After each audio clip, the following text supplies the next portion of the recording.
वो मलिन हो जाती है। और जिस घर में छोटे छोटे बालक किलोले करते हो उस घर की पूछ नहीं किया। कहा प्रभु आपको ये लगता है इसके घर में पुत्र ना हो, क्या वो घर शोभायमान होता है? और इतना ही नहीं कि पाल्यते या मया धेनु सा बंध्या सर्वथा भवेत् यो मया रोपितो वृक्षा सोऽपि बन्धस्तमाश्रये। अरे संत देवता मैं कहां तक कहूं, अरे पुत्र कष्ट हो तो सही, लेकिन मैं तो अपने घर में अगर कोई गाय भी पालता हूं तो उसके कोई बछड़ा नहीं होता। अपने हाथ से कोई वृक्ष लगाता हूं तो वह वृक्ष भी नहीं लगता। इसीलिए प्रभु या ऐसे कृपा करो मेरे घर में संतान हो जाए। जैसे कहा संत ने कहा आप पुत्र के वियोग में इतने दुखी हो रहे हो, हमें ये बताओ ब्राह्मण देवता कि जिनके पुत्र हैं वो कितने सुखी हैं। जिस पुत्र के लिए आप इतना रुदन करते हैं, अरे मैंने तो देखा लोगों के पास 4-4 पुत्र हैं, लेकिन माता पिता तो अनाथालय में, वृद्धाश्रम में। घर में माँ बाप रूखी सूखी माँ बाप को प्रेम से नहीं दी जाती है, घर में कुत्ते पाले जाते हैं, माँ बाप भूखे पड़े रहते हैं। अरे क्या पता अगर पुत्र कुपुत्र हो गया तो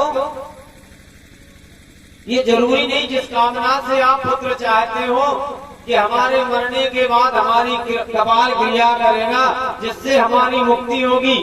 जिस मुक्ति के लिए तुम इतना प्रयत्न कर रहे हो हे ब्राह्मण देवता, ये जरूरी नहीं है।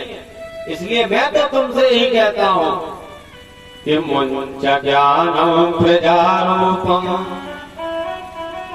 बलिष्ठा कर्मणो गति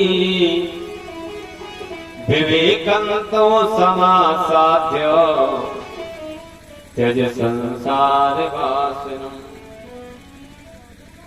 अरे मैं तो कहता हूं ये तुम्हारा व्यर्थ का चिंतन है। ये पुत्र होना ये सबसे बड़ा सौभाग्य है। मैं तो आपसे यही कहूंगा अच्छा है कि आपके पुत्र नहीं है तो कम से कम जितना भजन करोगे आपको ही प्राप्त होगा। अब मान लिया जाए आपके घर में कोई बालक हो जाता है तो क्या कहते हैं बड़े बड़े, अरे महाराज अभी क्या भजन करूं, अभी तो बाल गोपाल छोटे हैं, समय नहीं मिलता। हमारी माता जी कहती अरे महाराज कैसे आप पूजा अर्चना करूं, क्या कथा सुनूं, छोटे छोटे बालक हैं रोते रहते हैं। थोड़े दिन बड़े हो जाएं ये बालक फिर ये भजन पूजन करेंगे। और जैसे बालिका बड़ी होती तो विवाह की चिंता, अरे महाराज अब क्या भागवत करावे, आपको नहीं समझ में आता, बताओ घर में इतनी सयानी पुत्री है इसका विवाह करना है। अब 1-1 रुपया एकत्रित करके इसका विवाह करेंगे। अरे इसके विवाह से जैसे ही फ्री होंगे महाराज फिर सुंदर जी भागवत कराएंगे। कहा ये चिंतन चलता रहेगा। और जैसे ही विवाह होगा, अब विवाह होने के बाद में बोलूंगा तो होता ही है मोहल्ला को। अब मोहल्ला की सखियां आती पहले सबसे पहले ये पूछेंगी अरे चाची सबको जच्चा बस एक छोटा सा बहू के बालक हो जाता, बस उसी दिन से बालक होने की प्रयास शुरू हो जाता। अब जहाँ भी एकत्रित होती सबसे पहले यही चर्चा होगी, न तो जल का पूछा जाएगा न पानी का। सबसे पहले आपको एक कष्ट बार बार आपको कहा जाएगा। घर की माताओं को चिंता होने लगती है, भगवान हे देवी मैया हम अगरबत्ती लगाते हमारे घर में बालक हो जाए। अब बालक होने की चिंता सारा। और जैसे भगवान ने कृपा हुई घर में संतान हुई, बालक हुआ सो खिलाने में। अब हमें ये बताइए कि भजन करने का मौका कब मिला? तो मैं तो ये कहता हूं कि मुंच ज्ञानम प्रजारूपम बलिष्ठा कर्मणो गति। ये बहुत अच्छा सौभाग्य है तुम्हारा कि तुम्हें संतान नहीं है। अगर मान लिया जाए संतान हो ही जाए। एक चंद्रास तमोहंती नचतारा सहस्त्रसा धनुर्वंश विशुद्धोपि निर्गुणा किम कर्ष्यति। अगर एक पुत्र हो, अगर वो कुल का दीपक हो तब तो अच्छा है, और 100 पुत्र हो जाए, कौरव जैसा सत्यानाश हो जाए, क्या मतलब ऐसे पुत्रों का। अरे अच्छा हो अगर एक हो, 1000, 1,00,000, 1 करोड़ तारागण एकत्रित हो जाए, लेकिन चंद्रमा सा प्रकाश नहीं दे सकते। एक चंद्रमा उदय होते ही सुंदर सा जैसे प्रकाशमान होता, चारों तरफ का अंधेरा नष्ट हो जाता है। तो राजन ये जरूरी नहीं है, कहीं अगर तारे जैसे पुत्र हो गए तो क्या फायदा। इसलिए ये चिंता ही छोड़ दो। भगवान ने बहुत अच्छा किया, हमें संतान नहीं दी, नहीं तो जैसे तैसे बड़ा होगा, मेहनत करके पढ़ा लिखाओगे, नौकरी लग जाएगी, और नौकरी लगने के बाद फिर वो यहां नहीं रहेगा। कितने पुत्र, और जैसे ही पुत्र की नौकरी लगी, विवाह हुआ, फिर ये मान लो पुत्र आपका पुत्र नहीं है, ये तो ससुराल की व्यवस्था संभालेगा या पत्नी की, माता पिता की कोई चिंता नहीं। मैंने तो कई जगह ऐसा भी देखा है कि जिनके पुत्र विदेश में हैं और उनके माता पिता को अग्निमुख उनका नौकर देता है। उनका फोन आता, महाराज मैं पहुंच नहीं पाऊंगा, आने में समय 2 दिन का लग जाएगा, तब तक क्या होगा। इसलिए ऐसा करते हैं, घर का वो रामू नौकर है, उसी के हाथ से करा दो अंतिम संस्कार। अब ये समझ, अब ऐसे क्या पुण्य माता पिता के हैं जिनको एक नौकर के हाथ से लकड़ी दी जाती है, पिता के पुत्र से लकड़ी प्राप्त नहीं होती है। ऐसा कौन सा कर्म नहीं किया माता पिता ने पुत्र के लिए, पढ़ाया लिखाया, नौकरी लगी, पूरा जीवन अपना अपने पुत्र में लगा दिया, और अंत में उसी पुत्र से कोई आशा नहीं। इसलिए मैं कहता हूं ये त्याग करो। विप्रमया तीर्थम प्रारब्धम तु विलोकितम सप्त जन्मावधि तवो पुत्रो नैव च नैव च।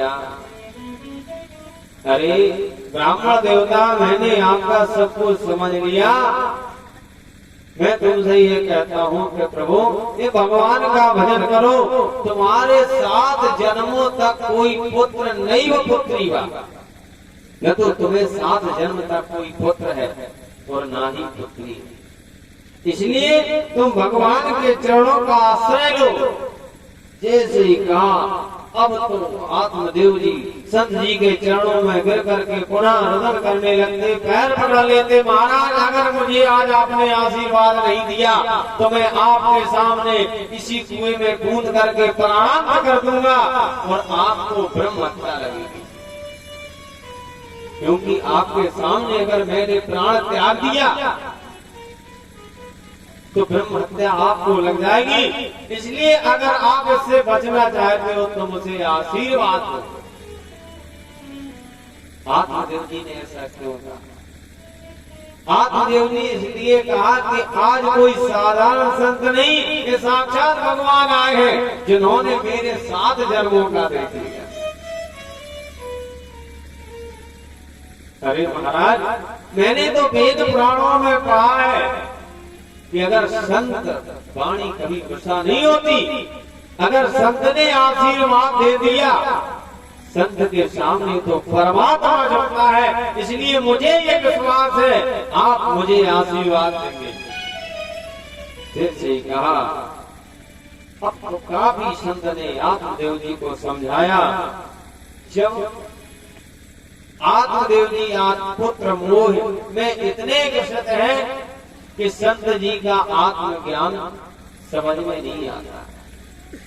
बार बार कहने के बाद में भी आत्मदेव जी कहने लगते, प्रभु मुझे ये ज्ञान मत दो, अगर देना ही चाहते हो तो गृहस्था सरसालोक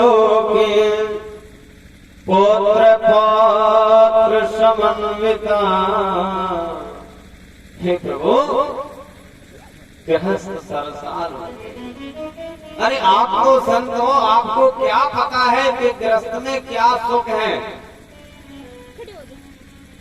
क्योंकि मैंने सुना है पुत्र गात्रस्य संसर्गो चंदना एवं शीतलम। अरे मैंने सुना है कि पिता को कब सबसे ज्यादा ठंडक मिलती है? बोले जैसे सर्प को चंदन में शीतलता जो प्राप्त होती है, वही शीतलता पिता को अपने पुत्र को हृदय लगाने पर प्राप्त होती है। जो चंदन में शीतलता सर्प को प्राप्त होती, वही पिता को एक पुत्र के हृदय लगाने से प्राप्त हो जाती। इसलिए मैं कहता हूँ कि गृहस्थ सरसाल होते। और प्रभु आप भले ही मानते हो कि संत का जीवन सबसे उज्जवल है और उच्च है, लेकिन मैं मानता हूँ कि गृहस्थ का सबसे सरल और सबसे अच्छा, क्योंकि हम गृहस्थी में रह करके कितने दान पुण्य करते हैं। जितने भी ये आश्रम चलते हैं, कहां से चलते हैं? संतों के यहाँ थोड़ी आता। अब जैसे ये आपका यज्ञ चल रहा है, तो इसमें दान किसका है? इसमें सहयोग किसका है? सब गृहस्थों का है। और संतों का, अब आपके गोविंद महाराज जी ये सारी की श्रम है, धन का क्या सहयोग होता है? संतों का धन से नहीं, धर्म से और तन से सहयोग होता है। लेकिन ये दान करने का फल गृहस्थों को है। कहा गृहस्थ जीवन एक ऐसा जीवन है जो सारे आश्रमों की पूर्णता गृहस्थ से होती है। जितने भी संतों के भोजन भंडारे, प्रसाद, मंदिर की सेवाएं जो भी हो रही है, वो संतों की कहां से हो रही है? बोले गृहस्थ से। तो प्रभु मैं तो उस गृहस्थ जीवन को सबसे सुंदर मानता हूं। पुत्र पौत्र समन्विता। और गृहस्थ जीवन तभी अच्छा लगता है जब घर में पुत्र और पौत्रादियों की वृद्धि हो। इसलिए प्रभु ऐसा करो, मुझे आशीर्वाद दो। जैसे कहा संत जी समझ जाते हैं, आज नहीं आत्मज्ञान समझ में नहीं आएगा। संत जी ने अपने झोली से एक प्रसाद निकाला, एक फल निकाला और फल लाकर के आत्मदेव को कहा, बेटा लो मैं तुम्हें आशीर्वाद देता हूँ कि जाओ तुम्हारे घर में पुत्र होगा। कि तस्याग्रहं समालोक्य फलमेकं च दत्तवान् इदं भक्त्य पत्न्याकं तथा पुत्रो भविष्यति। जाओ मैं ये फल देता हूँ और ये जाकर के अपनी पत्नी को खिला देना। लेकिन इसके नियम बहुत, एक वर्ष तक बहुत से नियम करने हैं। अपनी पत्नी को बता देना कि भूमि पर शयन करना पड़ेगा और स्वल्पाहार, थोड़ा भोजन अल्प भोजन करना पड़ेगा। अन्य दूसरे के घर में इधर उधर अपनी देहरी से बाहर नहीं जाना है, देहरी के अंदर ही रहना है। नाना प्रकार से आज रात में और कह देना मिथ्या भाषण नहीं करना। ये सारे नियम आत्मदेव जी को बताते गए और आत्मदेव जी सबको श्रवण करते जाते। अब जैसे ही हाथ में फल आया, बड़े प्रसन्न होते। अरे आज तो संत ने आशीर्वाद दे दिया, मुझे अवश्य ही पुत्र होगा। अब मुझे कोई नहीं रोक सकता। ऐसा कह करके मन में विचार करके बड़े प्रसन्न होते हैं। उस कुएं से जल को निकालते हैं और संत जी को जल पिलाते हैं। प्रणाम मस्तक रख के प्रणाम किया, साष्टांग प्रणाम करने के लिए संत जी से शीघ्र आशीर्वाद लेते हैं और अपने घर की ओर दौड़ पड़ते हैं। और जाकर के अपनी पत्नी से कहा, देवी मुझे आज बहुत प्रसन्नता है। देवी ने पूछा ऐसी कौन सी बात हो गई, क्या ऐसा कारण हो गया जो आप इतने अधिक प्रसन्न हैं? आत्मदेव जी कहने लगे देवी आज वो आश्चर्य हो गया जो कभी ना हुआ ना होगा। बोले ऐसा क्या हुआ? बोले अरे देवी आपको पता नहीं, मुझे 7 जन्म तक कोई पुत्र नहीं था, लेकिन आज संत ने आशीर्वाद दे दिया है और ये फल दिया कि अपनी पत्नी को खिला देना, उसको अवश्य पुत्र होगा। लेकिन देवी इसको कुछ नियम है इसके साथ। देवी ने कहा क्या नियम है? आत्मदेव ने कहा देवी एक तो आपको भूमि पर शयन करना पड़ेगा, दूसरा स्वल्पाहार भोजन करना पड़ेगा, अपने घर से दूसरे घर नहीं जा सकती, इस दहरी से दूसरी दहरी पर नहीं जा सकती और मिथ्या भाषण नहीं कर सकती। देवी ने सोचा अरे कितने नियम, अरे प्रभु आप सही कहा लोगों ने, ब्राह्मण होते ही अरे कई भले से पुत्र होते, लेकिन ब्राह्मण देवता कहां से कहां कौन सी बात कह जाए पता ही नहीं चलता। कहा प्रभु आपको विश्वास है? आत्मदेव जी का विश्वास नहीं देवी, पूर्ण विश्वास है। अब देवी सोचा पति को मैं कैसे मना, बार बार मन में विचार आता अगर मैंने इस फल को खा लिया, पहले तो मुझे नींद नहीं आती, अरे भूमि पे शयन करना पड़ेगा, मुझे भूमि पर नींद नहीं आती, फिर हमारे पिताजी ने इतना बड़ा बेड दिया किस लिए? अरे भूमि पे सोने के लिए दिया है। मन में बार बार नाना प्रकार का चिंतन आता। धुंधली सोचती है अगर मैंने फल खा भी लिया, स्वल्पाहार मेरा तो भोजन स्वल्पाहार में पेट नहीं भरेगा, और अगर साल भर में ऐसे ही भोजन करती रही तो हमें लगता हम ही नहीं। अब धुंधली तो बीता लगा के खाती, अब स्वल्पाहार में क्या होने वाला? अब तो बड़ी चिंता होती है, घबराने लगती है। सोचा अब इस घर से दूसरे घर, जब तक मैं दूसरे घर में किसी की लड़ाई झगड़ा ना करा दूं, जब तक घर की उधर ना कर दूं मेरे पेट में, तब तक गैस बनती रहती।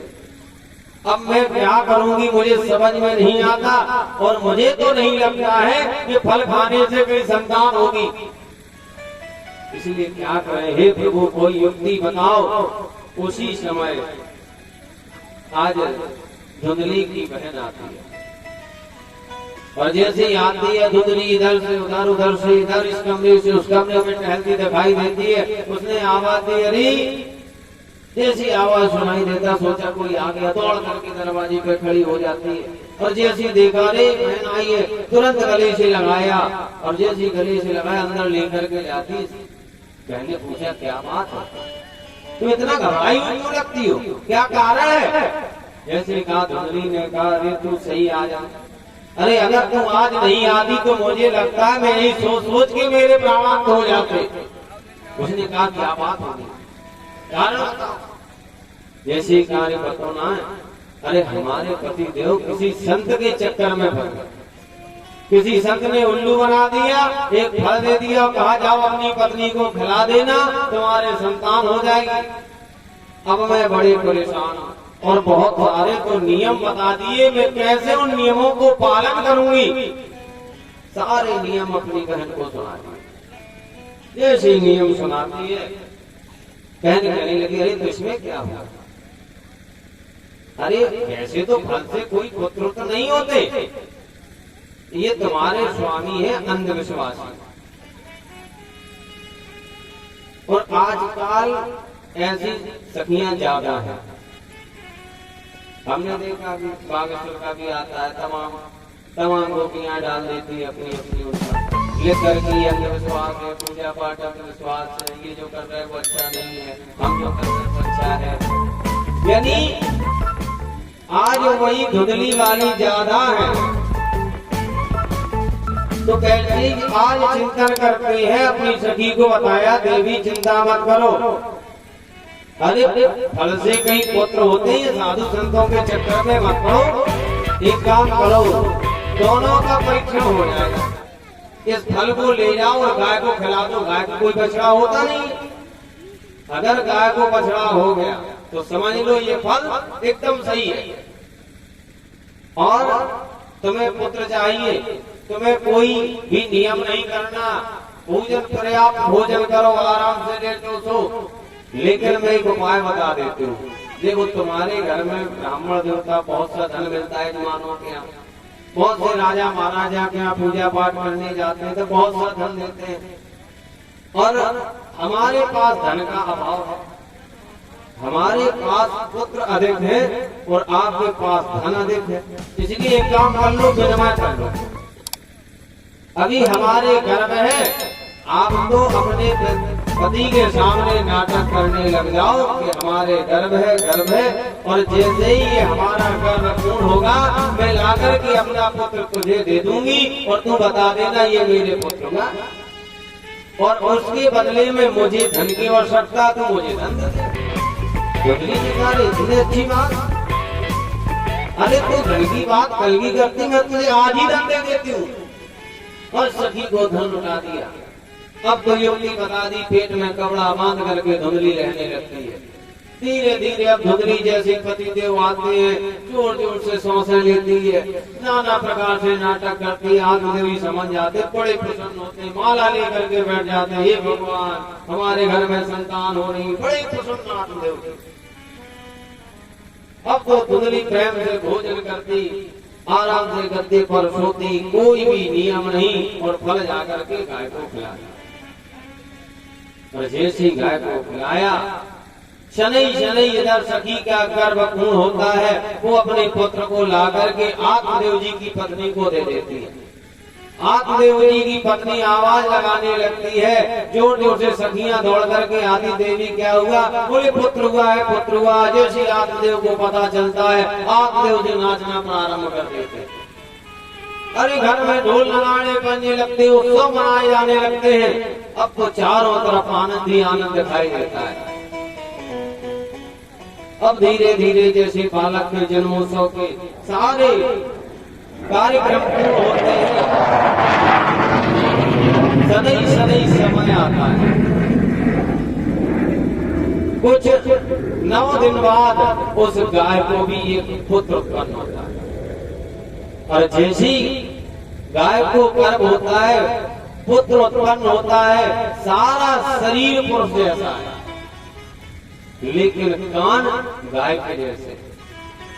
अब जैसे ही इधर नगरवासियों को पता चलता आत्मदेव घर में पुत्र हुआ, और दूसरी खबर 9 दिन बाद आती है कि आत्मदेव जी घर में गाय को भी पुत्र हुआ। अब तो लोग दूर दूर से देखने लगते हैं, आत्मदेव जी की यश कीर्ति तपस्या का सब सराहना करते। अरे एक वो दिन था कि आत्मदेव जी घर में एक संतान नहीं थी, और आज देखिए तपस्या का प्रभाव के गाय को भी बालक उत्पन्न होते हैं। अब तो